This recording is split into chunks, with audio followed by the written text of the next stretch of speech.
अगर आपका ट्रांसफ़र का फॉर्म रिजेक्ट हो गया, आप कैसे चेक करेंगे? आज के इस वीडियो में मैं आपको यही चीज़ दिखाने वाला हूँ प्रैक्टिकली।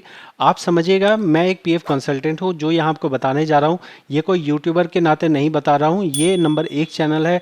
ये एक नंबर इसलिए है क्योंकि मैं यहाँ पे जो जानकारी देता हूँ वो एक नंबर होती है। अगर आपका ट्रांसफ़र रिजेक्ट किया जा रहा है तो पीएफ ऑफिस उसे रिजेक्ट कर सकता है और साथ में ही एम्प्लॉयर भी रिजेक्ट कर सकता है। अगर एम्प्लॉयर ने रिजेक्ट किया है तो आप एम्प्लॉयर से पूछो कि भाई मेरा रिजेक्ट क्यों किया। बहुत बार एम्प्लॉयर कहता है कि भाई मेरा आप ना हमारे पास आके वो जो पीडीएफ आपका जनरेट हुआ है ट्रांसफ़र वाला, वो हमें दे के जाओ, तभी हम एक्सेप्ट करेंगे। और अगर फील्ड ऑफिस से मतलब पीएफ ऑफिस से रिजेक्ट होता है तो उसके लिए आपको पीएफ पासबुक पे आना पड़ेगा और पीएफ पासबुक लॉगिन कर लेने के बाद आपको क्लेम पे आना है।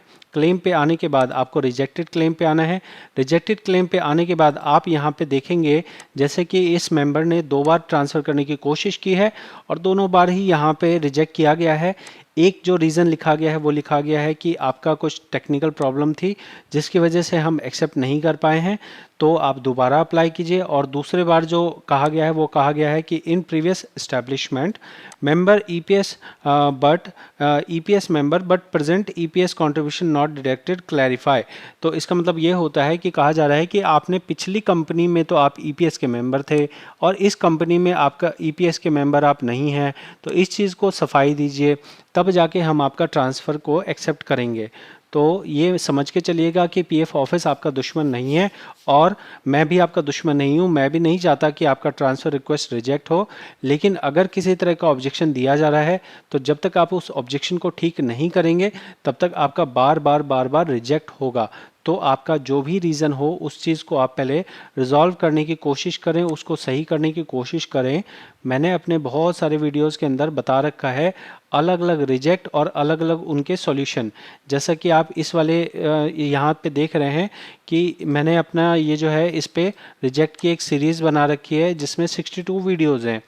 तो 62 वीडियोज़ में आप जाके चेक कीजिए कि आपको वहाँ पे ऑप्शन मिल जाए। और यहाँ पे ट्रांसफ़र से रिलेटेड 31 वीडियोज़ हैं, तो आप इन्हें चेक कर सकते हैं खुद से।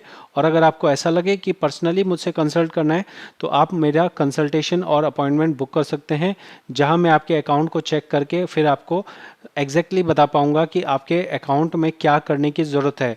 क्या मेरे पास ऐसी कोई जादुई शक्ति है जिससे मैं आपके एरर को गायब कर दूं? जैसे ये मेंबर आए, इन्होंने अगर मेरे को बोला ले जी आप 5,000 रुपये ले लो और हमारा ये एरर हटा दो, क्या मैं ऐसा हटा सकता हूँ? नहीं, मैं बिल्कुल नहीं हटा सकता। चाहे आप 5,000 रुपये देंगे, चाहे आप 10,000 रुपये देंगे, तो आपको एक प्रोसेस को फॉलो करना होगा। मैं आपसे इस बात की फ़ीस ले सकता हूं कि मैं आपको प्रोसेस बताऊंगा और प्रोसेस बताने के बाद उस प्रोसेस को अगर आप फॉलो करेंगे, उस प्रोसेस में आपको कोई डाउट आए, कहीं कोई सफाई देनी हो, किसी तरह का कोई लेटर लिखना हो, उसमें मैं आपकी हेल्प कर सकता हूं।